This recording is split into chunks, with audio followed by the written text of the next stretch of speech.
Salut tout le monde, vous écoutez French Podcast, le rendez-vous où on apprend le français sans pression, juste en s'amusant. Je m'appelle Charline et aujourd'hui j'ai le plaisir d'être avec Emmanuel. Tu vas bien? Oui, super, surtout qu'on va parler de la toute première étape quand on apprend une langue. Savoir se présenter, et puis, franchement, qui n'a jamais bloqué devant un simple bonjour. Et ça me rappelle mes débuts en espagnol, j'étais complètement perdu. Ah, moi aussi, la première fois que j'ai dû dire mon nom dans une autre langue, j'ai failli oublier comment je m'appelais. Mais justement, aujourd'hui, on va vous donner des astuces toutes simples pour vous présenter en français, même si vous débutez. Carrément, et promis, on va pas se perdre dans des phrases compliquées. On va garder ça facile, naturel, et peut être même drôle. Alors, installez-vous confortablement. C'est parti pour ce nouvel épisode de French Podcast. Bon, avant de plonger dans les phrases, j'ai envie de te demander, Emmanuel, pourquoi tu penses que c'est si important de savoir se présenter quand on apprend le français? La présentation, c'est vraiment la porte d'entrée. Si tu peux dire qui tu es, d'où tu viens, rien que ça te donne confiance. Et puis ça casse la glace, non? J'ai souvent vu des élèves tout timides devenir bavards juste après avoir osé se présenter une fois. C'est tellement vrai. Je remarque aussi que connaître quelques mots pour se présenter, ça permet tout de suite de créer un lien, même si on a du mal avec le reste. Parfois, un simple je m'appelle, et le sourire fait tout le boulot. Exactement, et ça ouvre tellement de portes, tu rencontres de nouvelles personnes, tu te sens inclus. D'ailleurs, ça me fait penser à mon tout premier voyage à Montréal. Je ne savais que dire bonjour, je m'appelle Emmanuel, mais tout le monde était super accueillant. Alors entrons dans le concret. Comment on fait étape par étape pour se présenter en français, surtout quand on débute? Déjà, il y a les essentiels, on commence par bonjour, ensuite je m'appelle, on ajoute son prénom, puis éventuellement son pays ou sa ville. Par exemple, je m'appelle Emmanuel, je viens de Paris. Simple et efficace. Oui, et j'aime bien ajouter un truc personnel, genre j'aime la musique ou j'apprends le français depuis 3 mois. Ça donne tout de suite un petit plus à la conversation et ça invite l'autre à répondre. C'est clair, et si on veut encore simplifier, juste moi c'est Emmanuel. Même ça, c'est déjà une super entrée en matière. Franchement, on n'a pas besoin d'en faire des tonnes pour que ça fonctionne. Tu sais, parfois les débutants ont peur de mal prononcer ou de faire des erreurs, mais en fait, ça passe crème si on est souriant et naturel. L'important, c'est d'oser se lancer. Maintenant qu'on a la base, comment on peut personnaliser sa présentation pour qu'elle marque vraiment les esprits, tu crois? Je dirais que l'humour, ça marche à tous les coups. Par exemple, ajouter une petite anecdote ou même partager un hobby inattendu, ça intrigue toujours. Une fois, j'ai entendu un élève dire: Je m'appelle Luis, je collectionne les chaussettes rigolotes. Impossible de l'oublier. J'adore. Et puis, même juste préciser ce qu'on aime ou ce qu'on redoute, genre je m'appelle Charline et je suis nulle en maths, mais j'adore la pâtisserie. Tout de suite, ça crée de la complicité. Oui, et c'est rassurant pour les autres aussi. On se dit: Ah tiens, elle aussi, elle doute parfois. D'ailleurs, tu te souviens du stage où tout le monde devait se présenter en une phrase originale? J'ai encore en tête le gars qui disait qu'il avait une passion pour les stylos verts. Oh oui, quelle créativité, comme quoi, avec quelques mots simples, on peut déjà se démarquer. Et puis, personne ne juge, au contraire, ça inspire les autres à se lancer aussi. Ça me fait penser, quelles sont, selon toi, les erreurs classiques quand on se présente la première fois en français? Souvent, c'est vouloir trop en faire, tout balancer d'un coup, ou alors s'excuser à l'avance pour son accent. Mais franchement, tout le monde comprend qu'on débute. J'ai vu des élèves s'embrouiller parce qu'ils essayaient de tout dire, alors que 3 phrases suffisent. Oui, et parfois les gens sont tétanisés par la peur de la faute de grammaire, alors qu'en fait ce qui compte le plus, c'est l'effort et l'intention. J'ai déjà vu des présentations pleines d'énergie où la grammaire était bancale, mais tout le monde écoutait quand même. C'est tellement vrai. L'essentiel, c'est d'oser. Et puis, on a tous un accent et des imperfections. Même moi, je fais encore des bourdes quand je parle anglais. Le plus, c'est d'être sincère et de garder le sourire. Exactement. Et si on se trompe, c'est pas grave, ça fait juste partie du voyage. D'ailleurs, ça fait parfois rire tout le groupe et ça détend l'ambiance. Tu sais, après tout ça, je me dis comment on peut s'entraîner concrètement à se présenter sans se prendre la tête. J'adore proposer des petits jeux, genre le speed meeting. Chacun a 30 secondes pour se présenter, mais avec une contrainte fun, comme glisser un animal ou une couleur dans la phrase. Ça libère la parole et ça fait marrer tout le monde. Bonne idée. J'aime bien aussi l'exercice du miroir. On se présente tout seul devant la glace. Ça permet de se familiariser avec sa voix, de prendre de l'assurance, même 5 minutes par jour. Et on progresse super vite. Oui, et puis, il ne faut pas hésiter à s'enregistrer sur son téléphone, écouter sa présentation et repérer ce qu'on veut améliorer. Une fois, j'ai redécouvert ma propre voix, je ne me reconnaissais même pas, C'est tellement vrai, on est souvent plus critique envers soi-même qu'on ne le serait envers un ami. Le principal, c'est de s'amuser et d'oser recommencer encore et encore. Bon, on arrive déjà à la fin de cet épisode. Pour résumer, présenter, c'est avant tout oser franchir le cap, même avec de petites phrases. Oui, il suffit d'un peu de courage et d'une touche de spontanéité. Et puis, chaque présentation, aussi imparfaite soit-elle, c'est une victoire de plus. On espère que ces conseils vous donneront envie de vous lancer, que ce soit en classe, en voyage ou même juste avec un ami francophone. Et surtout, amusez-vous. Plus vous prenez du plaisir, plus le français deviendra naturel pour vous. On a hâte de vous retrouver dans un prochain épisode de French Podcast. Merci de nous avoir écoutés et à très vite pour un nouveau rendez-vous, toujours en français, toujours dans la bonne humeur. Salut à tous.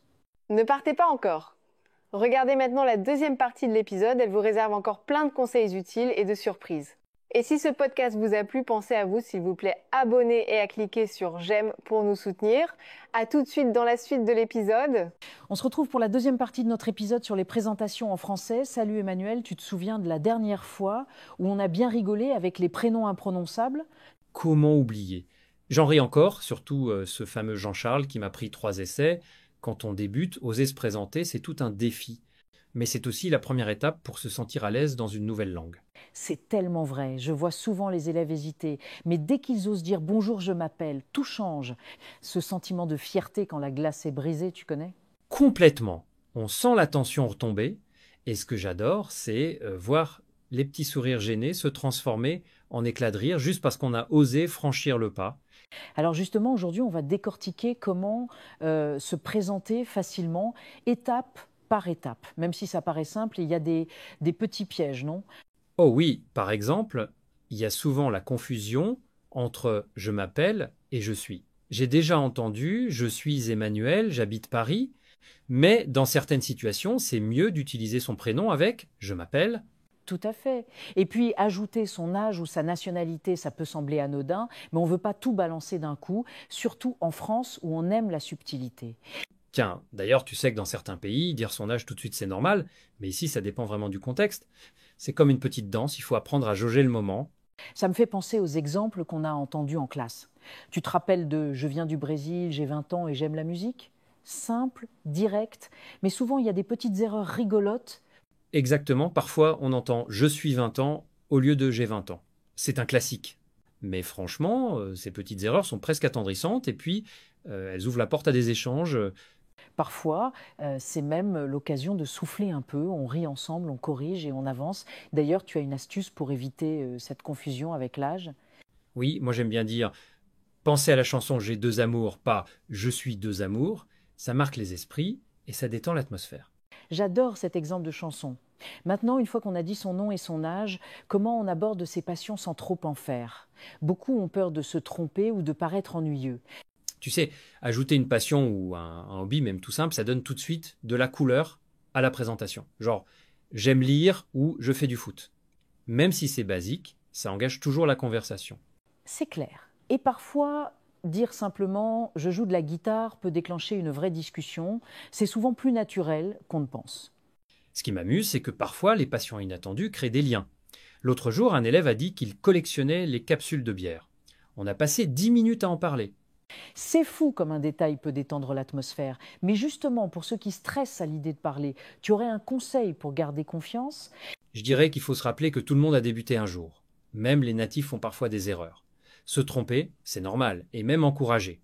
Le principal, c'est d'oser. Et puis, personne ne juge vraiment sur la grammaire à ce stade.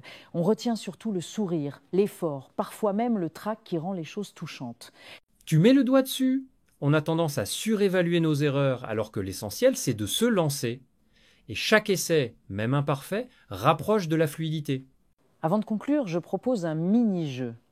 Chacun fait une présentation, mais avec une passion inventée. Juste pour s'amuser, ça te dit ? Allez, je me lance. Bonjour, je m'appelle Emmanuel, j'ai 35 ans, je viens de Lyon et je collectionne les parapluies fluorescents. Excellent. À mon tour, bonjour, je m'appelle Charline, j'habite à Bordeaux, j'adore les puzzles en 3 dimensions et j'ai un chien qui s'appelle Sherlock. J'imagine déjà le chien cherchant des pièces de puzzle sous les meubles. Ce petit exercice, ça montre bien que l'humour et la créativité font aussi partie de l'apprentissage. Ça, c'est la magie des présentations. On partage, on rit et on apprend. J'espère que vous tous, chers auditeurs, vous tenterez ce genre de jeu chez vous ou en classe. Et n'oubliez pas, l'important, c'est de s'amuser en apprenant. Plus vous pratiquez, plus vous serez à l'aise. Laissez-vous surprendre par vos progrès. Merci d'avoir écouté French Podcast. On se retrouve très vite pour un nouvel épisode. Et d'ici là, n'hésitez pas à vous présenter en français, même à votre chat. À bientôt tout le monde. Et surtout, amusez-vous avec le français. Bienvenue, bienvenue. Aujourd'hui, on part en exploration dans les bases du français. On a plein de ressources sous la main, des listes de verbes, des notes de vidéo, des articles. Oui, bonjour. L'idée, c'est d'en extraire vraiment l'essentiel, le noyau dur pour pouvoir commencer à communiquer. C'est ça, comment on dit bonjour, comment on se présente, et puis quelques points de grammaire clés, les verbes importants, les pronoms. Sans oublier la prononciation, bien sûr. C'est souvent un écueil au début. Exactement. Notre mission, démystifier un peu tout ça, rendre les premiers pas en français, disons, plus simples. C'est une excellente idée. Parce que pour une langue, c'est comme pour une maison, hein, les fondations, c'est crucial. Tout à fait. Donc on va se concentrer sur le contact initial. Saluer, échanger quelques infos, et puis les outils pour faire ça, la grammaire de base et une prononciation qui passe bien. Ok. Le but, c'est vraiment de synthétiser, de donner des repères clairs pour tous ceux qui débutent. Parfait. Alors, on attaque par le commencement. Les salutations, faire connaissance. Allons-y.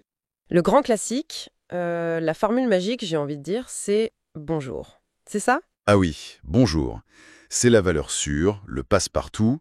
Les sources comme Français authentique, Parlons français, toutes le disent. Poli, dans toutes les situations, du matin jusqu'à quand d'ailleurs ? Jusqu'à la fin de l'après-midi, en gros. Après, dès que le soir tombe, on passe à bonsoir. Ah oui, bonsoir. Même principe, même politesse, mais pour le soir, simple. C'est ça. Difficile de se tromper avec ces deux-là. Mais si on est dans un cadre plus cool, entre amis, en famille... Alors là, on a d'autres options. Salut, par exemple. C'est hyper courant. Un peu comme le hi anglais, quoi. Exactement. C'est très informel. Et puis il y a coucou. Coucou. Ça, c'est encore plus familier, non ? Presque un peu enfantin. Oui, un peu mignon, souvent pour les amis très proches ou les enfants, comme tu dis. C'est très très informel. D'accord. Et pour lancer la conversation, après le bonjour ? La petite question magique. Ça va ? Toute simple. Ça va ou comment ça va, si on veut être un poil plus formel. Voilà. Comment ça va ? Et on répond « Bien merci, et toi ?» ou « Et vous ?» Et hop, c'est parti. C'est le petit coup de pouce initial. Mais attention, dès qu'on ouvre la bouche, il y a cette fameuse histoire du tu et du vous. C'est vraiment si important. Ah oui, alors ça, c'est fondamental en français. Toutes les sources insistent dessus. Français authentique, Parlons français, c'est pas juste de la grammaire. C'est plus que ça, oui. Oui. Le tu, c'est la proximité, les amis, la famille, les enfants, parfois les collègues, mais il faut faire attention. Et le vous ? Le vous, c'est la distance polie, le respect. Pour les inconnus, les personnes plus âgées, dans le monde professionnel. C'est la norme par défaut. Se tromper peut être mal vu, j'imagine. Carrément. Tutoyer quelqu'un qu'il faut vousoyer, ça peut être perçu comme très impoli ou trop familier. C'est vraiment un code social très ancré. D'accord. Un code social. Et en parlant de code, il y a aussi les gestes, la bise. Ah, la fameuse bise. Oui, alors ça, c'est tout un poème. C'est typiquement français, non ? Très courant, oui, dans des contextes informels, entre amis, famille. Bon, le nombre de bises, ça, c'est une autre histoire. Ah oui, j'ai entendu dire que ça changeait selon les régions. 2, 3, 4. Exactement. 2 à Paris, souvent, 4 dans certaines régions de l'Ouest, 3 ailleurs. C'est un petit casse-tête culturel, assez amusant en fait. Et si on n'est pas sûr, ou dans un contexte plus formel ? Dans le doute, ou au travail, ou entre hommes qui se connaissent peu, c'est la poignée de main. Plus neutre, plus sûr. Poignée de main. Ok. Donc, on a dit bonjour, on a choisi tu ou vous. Maintenant, on se présente. La phrase clé. Je m'appelle, suivi du nom. Simple, direct, efficace, toutes les sources le donnent. Je m'appelle. D'accord. Et il y a une version plus décontractée ? Oui, Parlons français mentionne « moi c'est ». Par exemple, « moi c'est David ». Ça sonne très naturel. Moi, c'est... Pas mal. Et pour demander à l'autre ? Alors, si on tutoie, comment tu t'appelles ? Si on vous voit, comment vous appelez-vous? Logique. Logique, mais attention au piège. J'ai lu quelque part qu'il fallait pas traduire directement de l'anglais. Ah oui, excellente remarque. Surtout pas comment tu es appelé. Ça ne marche pas du tout en français. C'est vraiment le verbe s'appeler. Le verbe pronominal. Comment tu t'appelles? Comment vous appelez-vous? Faut retenir la structure. Exactement. C'est un petit détail, mais ça fait pro. Et pour conclure cette première rencontre en beauté, une petite touche de politesse. Absolument. Après l'échange des noms, un petit enchanté si on est un homme, ou enchanté si on est une femme. Enchanté, simple et sympa. Oui. Ou un peu plus formel, ravi de faire votre connaissance, ou ravi au féminin. Ça laisse une bonne impression. Super. Bon, on s'est brisé la glace, maintenant on veut en dire un peu plus. D'où on vient par exemple? Alors, plusieurs options. On peut dire « je suis » plus la nationalité, « je suis espagnole »,« je suis canadienne ». Attention à l'accord au féminin. Oui, le petit « e » en plus. Ou alors, « Je viens de » plus le pays ou la ville, « je viens d'Italie »,« je viens de Montréal ». Ou encore « je suis d'origine » plus le pays, « je suis d'origine marocaine ». d'accord. Et pour poser la question, tu viens d'où en informel? C'est ça, tu viens d'où? Et en formel, d'où venez-vous? Simple. Et pour le lieu où on habite maintenant? Là, c'est « j'habite à » pour une ville, « j'habite à Bordeaux » et « j'habite en aux eaux » pour un pays. C'est un peu plus compliqué avec les pays. Ah oui, les prépositions devant les pays, en pour les féminins, au pour les masculins qui commencent par une consonne. Exactement. J'habite en France, j'habite au Portugal, j'habite aux États-Unis. Les sources le montrent bien. Ok, on note. Autre sujet, parfois un peu sensible, l'âge. Comment on dit son âge? Alors là, attention. Le piège classique, c'est d'utiliser le verbe être. Mais non. Ah oui, c'est pas comme en anglais. Exactement. En français, c'est toujours le verbe avoir. J'ai X ans. Par exemple, j'ai 30 ans. Jamais je suis 30 ans. C'est vraiment une règle d'or. Avoir pour l'âge, bien noté. Et pour poser la question, tu disais que ça peut être délicat. Oui, Français avec Pierre le souligne. Demander quel âge avez-vous directement, ça peut être un peu indiscret, surtout si on ne connaît pas bien la personne. Faut sentir le contexte. Mieux vaut attendre que la personne le dise d'elle-même, peut-être? Souvent, oui. Ou alors, on peut donner sa date de naissance, mais c'est plus formel, administratif. Je suis né le... ou je suis né le. D'accord. Je suis né le 10 janvier 1995, par exemple. Voilà, avec la date complète. Très clair. On continue avec le travail ou les études. Comment on demande « tu fais quoi dans la vie » ? Justement, tu fais quoi dans la vie? Informel. Ou que faites-vous dans la vie? Formel, c'est parfait. C'est neutre, ça marche bien. Et les versions plus directes, plus orales? J'ai vu des trucs comme boulot ou bosser. Oui, c'est très courant. Quel est ton boulot? Boulot égale travail. Ou tu bosses dans quoi? Bosser égale travailler. C'est très familier et très détendu. Intéressant, ces différents registres. Et pour répondre, si je suis médecin, par exemple. Bien sûr. Alors, attention, autre point crucial. Quand on dit « je suis » plus une profession, on ne met pas d'article « un » ou « une ». Ah bon? Pas « je suis un médecin » ? Non, juste « je suis médecin ». Elle est ingénieure, il est professeur. C'est une grosse différence avec l'anglais, il faut s'en souvenir. D'accord, pas d'article devant la profession avec « être ». Mais il y a d'autres façons de répondre, non? Oui, bien sûr. On peut dire « je travaille comme » et donner le poste. Je travaille comme assistant marketing. Ou « je travaille dans » avec le secteur. Je travaille dans l'informatique. Ou chez qui on travaille. Exactement. Je travaille chez plus le nom de l'entreprise. Je travaille chez L'Oréal. Ici, on étudie. Facile. Je suis étudiant ou je suis étudiante. On peut même préciser le domaine, j'imagine. Oui, je suis étudiant en droit, je suis en master de biologie. Super. Et pour finir cette section parler de soi, un peu de fun, les loisirs. Comment on demande? On peut demander « qu'est-ce que tu aimes faire pendant ton temps libre ?» ou, plus simplement, « quels sont tes hobbies ?» ou « quels sont tes passe-temps ?» Ok. Et pour dire ce qu'on aime, nous? Plein de possibilités. J'aime, j'adore, je déteste, suivi d'un nom ou d'un verbe à l'infinitif. J'aime lire, j'adore la randonnée. Je suis passionné par. Oui, je suis passionné par le cinéma ou passionné au féminin. On peut aussi utiliser « je fais » pour une activité précise. Je fais de la guitare, je fais du yoga. Et il y avait aussi s'intéresser à quelque chose. C'est ça. Je m'intéresse à l'histoire, par exemple. Parler de ses loisirs, c'est vraiment bien pour créer du lien, trouver des points communs, quoi. Tout à fait. Bon, on a de quoi faire une première conversation sympa. Mais pour que ça tienne la route, il faut les outils. Les verbes, les pronoms, la prononciation. Exactement. Les fondations, on y revient. Commençons par les verbes. Une des sources parlait des 30 verbes indispensables. C'est une bonne piste? Ah oui, excellente base. Des verbes comme avoir, être, aller, faire, ce sont les superstars de la langue française. On les utilise tout le temps? Pouvoir, vouloir, dire, voir, prendre. Ils sont partout. Ils permettent d'exprimer tellement de choses. La possession, avoir, l'état, être, le mouvement, aller, l'action, faire, la capacité, pouvoir. C'est impossible de parler sans eux. Et la ressource donne même les conjugaisons. Par exemple, avoir au présent, j'ai, tu as, il a, enfin il est loin, nous avons, vous avez, ils, elles, ont. On va pas tout lister, mais c'est bien de savoir où trouver ça. Lesquels sont vraiment prioritaires pour commencer? On peut pas tout apprendre d'un coup. Non, bien sûr. Le présent, évidemment, c'est la base pour parler de maintenant, des habitudes. Et très vite, le passé composé devient indispensable. Pour raconter ce qu'on a fait hier, par exemple. Exactement. Hier, j'ai regardé un film, je suis allé au marché. C'est le temps du passé le plus fréquent à l'oral pour des actions ponctuelles. Et l'imparfait, le futur simple, on peut attendre un peu. Disons que pour les toutes premières conversations, on peut souvent s'en sortir sans. L'imparfait, c'est plus pour les descriptions dans le passé. Il faisait beau. Le futur simple, je partirai demain, on peut souvent le remplacer par le futur proche. Le futur proche, c'est quoi ça? C'est aller au présent plus l'infinitif. Je vais manger, nous allons partir.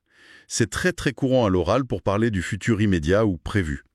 Donc oui, présent et passé composé, c'est le duo gagnant au début. D'accord, c'est rassurant. Parlons justement du passé composé. Cette histoire d'auxiliaire. Être ou avoir, c'est toujours un peu... Le casse-tête, oui. La règle générale, c'est la plupart des verbes utilisent avoir. J'ai mangé, tu as vu, elle a dit, facile. Mais, Mais il y a une liste de verbes, souvent de mouvements ou de changements d'état, qui utilisent être. Les fameux aller, venir, entrer, sortir, naître, mourir, et tous les verbes pronominaux, comme s'appeler, se lever. donc pour cela, on dit « je suis allé »,« elle est née »,« nous nous sommes levés ». Exactement. Et la complication supplémentaire avec être, Ah ah, c'est l'accord du participe passé, je m'en souviens. voilà. Le participe passé, le aller, né, lever, doit s'accorder en genre et en nombre avec le sujet. Si c'est toi qui parles, tu diras « je suis allé » avec un « e ». Si c'est moi, je suis allé. Si c'est nous deux, nous sommes allés avec un « s ». C'est une gymnastique au début. Avec avoir, c'est plus simple. En général, oui. L'accord avec avoir existe, mais il est lié à la position du complément d'objet direct. C'est plus complexe. Pour commencer, on retient surtout l'accord avec être. Ok, noté. Passons aux pronoms. Lesquels sont vraiment essentiels au début? Les pronoms sujets, j'imagine. Ah oui, absolument. Je, tu, il, elle, on, nous, vous, ils, elles. Sans eux, pas de conjugaison, pas de phrase. C'est la base de la base. Le fameux « on » d'ailleurs, il est super utilisé à l'oral en France, non? Pour dire « nous ». Tout à fait. Très souvent, à l'oral, on utilise « on » à la place de « nous ». On va au ciné, au lieu de « nous allons au cinéma ». Ça sonne plus naturel, moins formel. Bon à savoir. Et les autres pronoms là, les COD, COI, complément d'objet direct, indirect, ça a l'air un peu technique. Ça l'est un peu plus. Ce sont les petits mots comme le, la, les, lui, leur, qui remplacent des noms pour éviter les répétitions. Tu peux donner un exemple simple? Bien sûr. Si je dis « je regarde le film », pour remplacer le film, je dirais « je le regarde ». Le est un pronom COD. Ou « je parle à Marie », je remplace « à Marie » par « lui ». Je lui parle. Le lui est un pronom COI. D'accord. Utile pour la fluidité, mais peut-être pas la priorité numéro 1 quand on débute. C'est ça. Il faut savoir qu'ils existent parce qu'on les entend. Mais pour construire ses propres phrases au début, maîtriser les pronoms sujets « je »,« tu »,« il », c'est déjà énorme. Et c'est dommage parce qu'une bonne prononciation, même avec un accent, ça aide tellement à être compris. Quels sont les points noirs classiques pour les apprenants en OSG? Il y a d'abord les sons qui n'existent pas dans leur langue. Le son « u » de « tu » ou « ru ». Ils demandent de faire une position de bouche un peu spéciale. La bouche en cul de poule, comme on dit. Un peu ça, oui. Et les voyelles nasales. Le « un » de « vin » ou « pain », le « on » de « bon » ou « son », le « en » de « maman » ou « temps. Ça, c'est très français. Et puis, il y a toutes ces lettres qu'on écrit mais qu'on ne dit pas. C'est perturbant, non? Ah oui, le H au début des mots, comme hôtel ou hôpital, il est muet. Et surtout, les consonnes à la fin des mots. Le S du pluriel, souvent le T, le D, le P, ils sont silencieux la plupart du temps. Faut apprendre mot par mot presque. Un peu. Et puis, il y a des sons qui se ressemblent beaucoup, mais qui changent le sens. L'exemple classique, le, les, le. Ou du, dit et doux. Du. Ah oui, confondre le livre et les livres, ça peut poser problème. Exactement. Travailler ces distinctions, c'est très important. Et enfin, reconnaître les groupes de lettres qui font un son. OU qui fait U, OI qui fait OA, EAU qui fait O, CH qui fait CH. Ça va établir ça. Énormément. Alors, face à tout ça, quels conseils on peut donner pour s'améliorer? D'abord, identifier ses propres points faibles. Quels sons sont difficiles pour moi, venant de ma langue? Et se concentrer là-dessus. Ensuite, ne pas viser la perfection absolue tout de suite. L'important, c'est d'être compris. Voilà, mieux vaut parler avec un petit accent mais être compris que de se bloquer par peur de faire une erreur. Se focaliser sur ce qui change vraiment le sens, comme le, les. Et pour s'entraîner de façon un peu plus ludique, j'ai vu l'idée des virelangues. Ah, les virelangues, c'est génial ça. C'est des phrases un peu tordues, difficiles à prononcer vite, Comme les chaussettes de l'archiduchesse sont-elles sèches, archi-sèches? par exemple. Ou celui donné dans les sources pour les sons U et I. La roue sur la rue roule, la rue sous la rue reste. Essayez de le dire vite. Oula! La roue sur la rue roule, c'est un bon exercice effectivement. Je vais m'entraîner. C'est parfait pour l'agilité de la langue et la distinction des sons. Super. Bon, on a couvert pas mal de choses, les salutations, comment parler de soi, identité, origine, boulot, loisirs, et puis les outils essentiels, verbes, pronoms et ses points de prononciation. En piochant dans toutes ces ressources, on a une bonne feuille de route pour démarrer, non? Oui, je crois qu'on a une vision assez claire de ce qu'il faut pour les premiers pas. Alors, concrètement, qu'est-ce que ça veut dire pour quelqu'un qui apprend? Ça veut dire qu'avec ces éléments, même si c'est basique au début, on peut vraiment commencer à échanger. On peut... On peut entrer en contact. C'est ça. Établir un contact poli, partager des infos sur soi, poser des questions simples, comprendre des réponses simples. La communication devient possible. La porte s'ouvre, en quelque sorte. Tout à fait. La politesse, savoir dire bonjour, utiliser vous quand il faut, c'est une clé culturelle. La grammaire, les verbes, les pronoms, ça donne la structure. Et la prononciation, ça assure que le message passe. Et l'ensemble permet de passer d'observateur à acteur, même modestement. Exactement. C'est un premier pas qui est souvent très motivant. Ça donne envie d'aller plus loin, c'est sûr. Et justement, ça m'amène à une dernière petite question, une réflexion peut-être. Une fois qu'on a ces bases, ces fondations, quelle est la meilleure stratégie pour progresser, Evelyne? Bonne question. Est-ce qu'il vaut mieux creuser la grammaire, apprendre plus de temps verbaux, des phrases plus complexes? Ou alors, est-ce qu'il faut plutôt se lancer, pratiquer à fond l'écoute, la conversation, même si on fait des fautes, pour gagner en fluidité et affiner sa prononciation sur le tas? C'est le grand débat entre la théorie et la pratique en somme. Vaste sujet pour une prochaine fois, peut-être.